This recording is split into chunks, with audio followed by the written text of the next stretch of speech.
యేసుక్రీస్తు శక్తిగల నామంలో మీ అందరికీ శుభములు.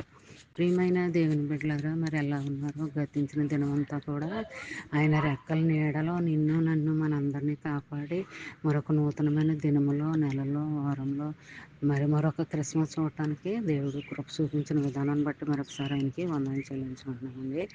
మరి ఈ దినము దేవుడు మనకిస్తున్న వాగ్దానము కీర్తన గ్రంథము 77వ అధ్యాయము 14 ఆశ్చర్యక్రియలు జరిగించు దేవుడు నీవే, జనములలో నీ శక్తిని నీవు ప్రత్యక్షపరచుకొని ఉన్నావు. ప్రియమైన దేవుని బిడ్డలారా, మరి దేవుడు మన పక్షంగా ఉంటాడని మనం నమ్మాలండి. మరి మన పక్షంగా మరి నువ్వు ఆయన పక్షంగా ఉన్నప్పుడు ఆయన మన పక్షంగా ఉంటాడనమాట. అలాగున్నట్లయితే మరి ఆయన శక్తిని మనకు చూపిస్తాడనమాట. ఆయన బలాన్ని మనకు చూపిస్తాడు. ఆయన దయ, ఆయన కనికరం మనపైన చూపిస్తాడనమాట అండి. మరి ఇంకా చూసినట్లయితే ప్రజల్లో మరి ఆయన అద్భుతమైన కార్యాలు, క్రియలు చూసేలాగా చేస్తాడనమాట అండి. మరి ఈ దినము ఈ వాగ్దానం, చిన్న వాగ్దానం మైండ్లో పెట్టుకుని ధ్యానించుకుంటూ ఉంటే ఆ దినము రావాల్సిన దీవెన ఆశీర్వాదాలు దేవుడు మనకు మెండుగా అనుగ్రహిస్తాడనమాట అండి. అంతే కదండి, దేవుని యొక్క కృప ఎప్పుడు కూడా మన పైన ఉండేలాగా మనము కోరుకుందాము.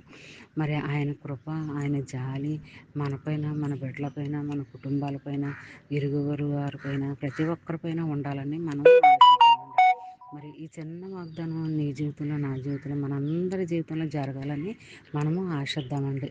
మరి అంతే కదండి, నీ జీవితంలో, నీ కుటుంబ జీవితంలో, నీ కుటుంబం పట్ల, నీ బిడ్డల పట్ల ఆయన దగ్గర నుంచి ఆశీర్వాదాలు పొందుకుంటూనే ఉండాలన్నమాట అండి. ఎప్పటికీ అలాగని మన బ్రతుకు దినాలన్నీ కూడా పొందుకుంటూనే ఉండాలండి. మరి దీవెనలు, ఆశీర్వాదాలను. అంతేగాని శాపాలు మనకి ఇవ్వడండి. శాపాలు మన నుంచి దూరం చేసేస్తాడనమాట అండి. శాపం అనేది మనకు తగలకుండా, రాకుండా మరి మనము ఇప్పుడు కూడా ప్రార్థన చేసుకోవాలి. మన పితరుల పాపాల కొరకు కూడా మనం ప్రార్థన చేసుకుంటూ ఉండాలి.